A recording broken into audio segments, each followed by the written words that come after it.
tinapay ng buhay at kalis ng kaligtas. Kalakip ng mga handog na ito ay inilaan namin ang aming mga sarili at kami ay umaasa at aming katutulog sa iyo at ang aming mga handog. Kami nawang tatanggap ng banal na katawan at dugo ng iyong pinakamamahal na anak ay maging na isang katawan at espiritu sa kanya. Alalahanin mo lagi ng iyong bayan na bagamat kami ay natutulog sa bitag ng kasalanan, ay huwag mong ibalik ang iyong kanin sa aming mga kahinaan. Bagkos, ituro mo sa amin ang tamang landas tungo sa pagbabago.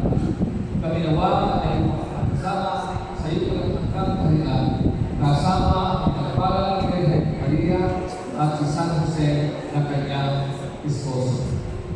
At ganoon din kay San Miguel at Angel na aming patron at ang lahat ng mga santo upang patuloy ng pagpapikon sa iyo. Hindi man kami karapat-dapat makatulog sa iyo, nalilingkod kami katalig mo ang pagpulit pagpapikon sa pamamagitan ni Kristo na kasama at sa kanya at sa pag-isa ng Espiritu Santo. Ang lahat ng tarangal na kagulatan ay sa iyo, mamamakapakilig, ngayon at magpakailangan. Amen.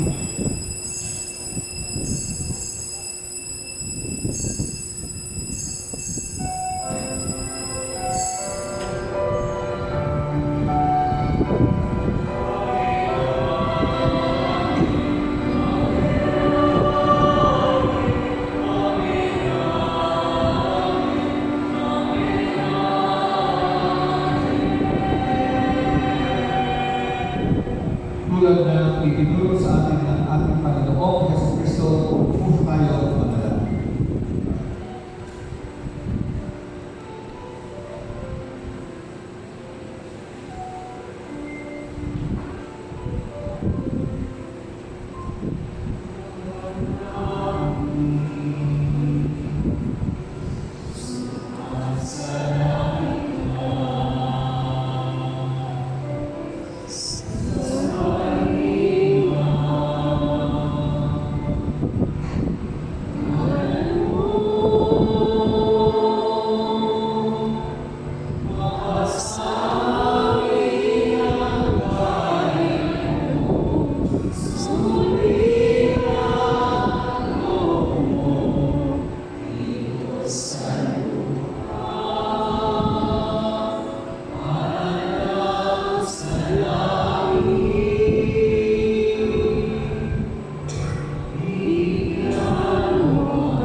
Isinasama namin sa iyo, iligtas kami sa lahat ng sama at ipagkaloob sa amin ang iyong kapayapaan sa amin.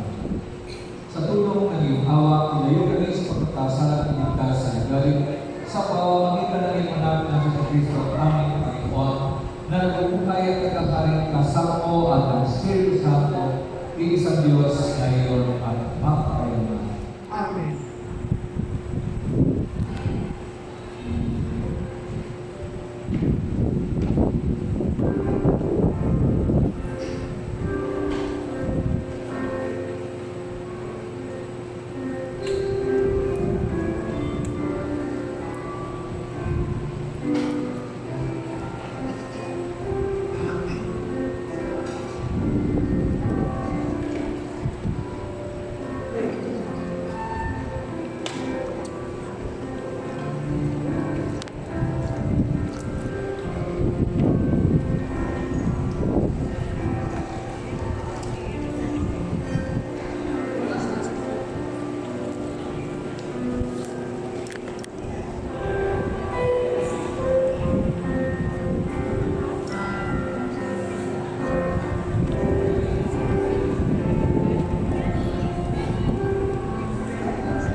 Muli po, magandang umaga po sa inyong lahat.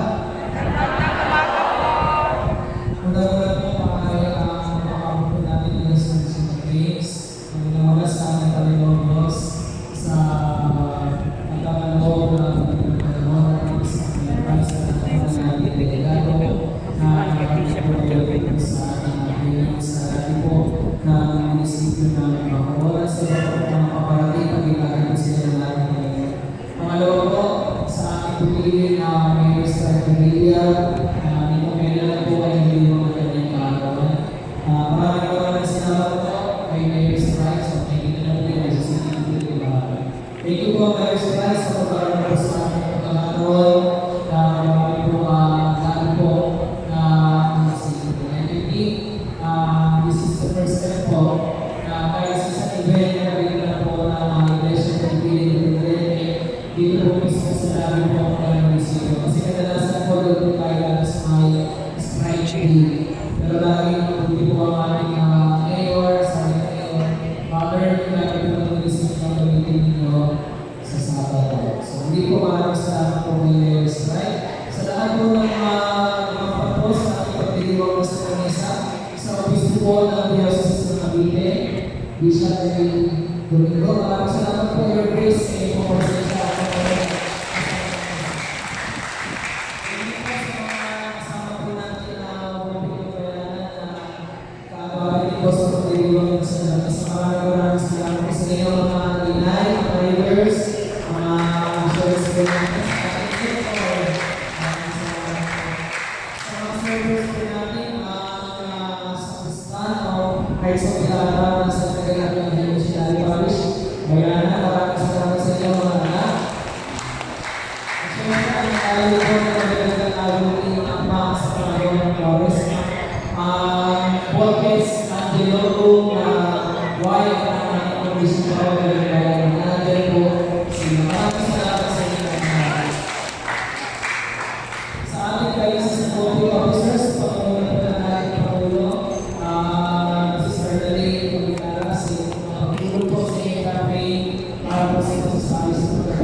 yung pamanunok pa, bagong Wopik. Yung po ibang pangulo, nasaan po sila? Pakisamahan naman po ang inyong bagong member.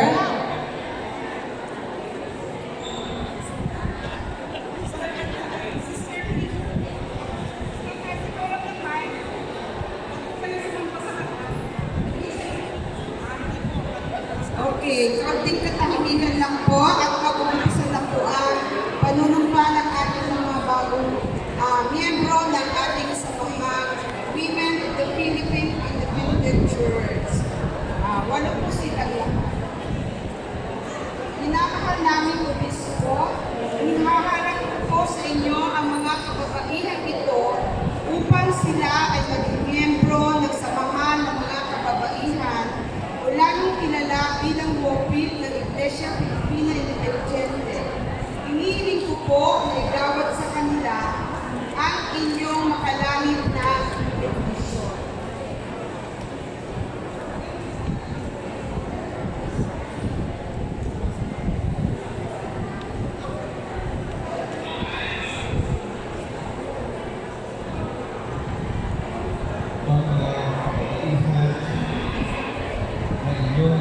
Ngayon ay tunay na nakatira ayon sa sariling batas at kaugalian ng inyong nakatira. Opo, maraming obispo. Mga kalituan, mga iba. Kayo ay nahirang ng inyong samahan sa pag-asang inyong tutuparin ng buong katapatan at walang pag-iimbot ang mga tungkulin na pinagkatiwala nila sa inyo at lubos din sila umaasa na kayo ang magiging halimbawa nila sa pagtupad sa mga alituntunin na sinasaad sa saligang batas.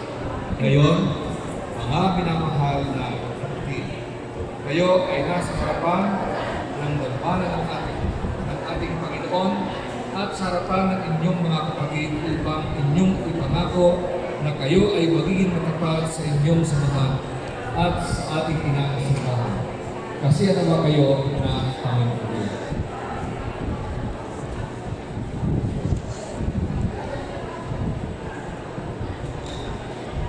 Sabay-sabay ko sabihin ang inyong panunumpa sa inyong sa inyong samahan ang kabuhayan.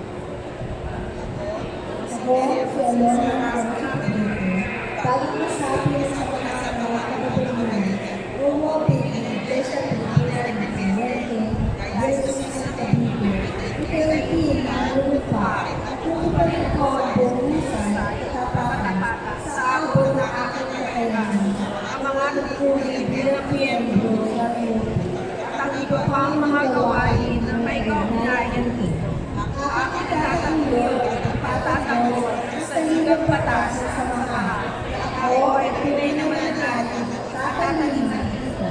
Susundin ko ang utos na ayon sa batas at sa mga atas sa ipaiiwan ng pinakayanan ng langkap na sa pamasin ko sa Iglesia Pilipina ng Pilipinas at pusang pagbabalakid ang pananagutan ito ang wala kang lumang pasugali ng mga maling umiwas.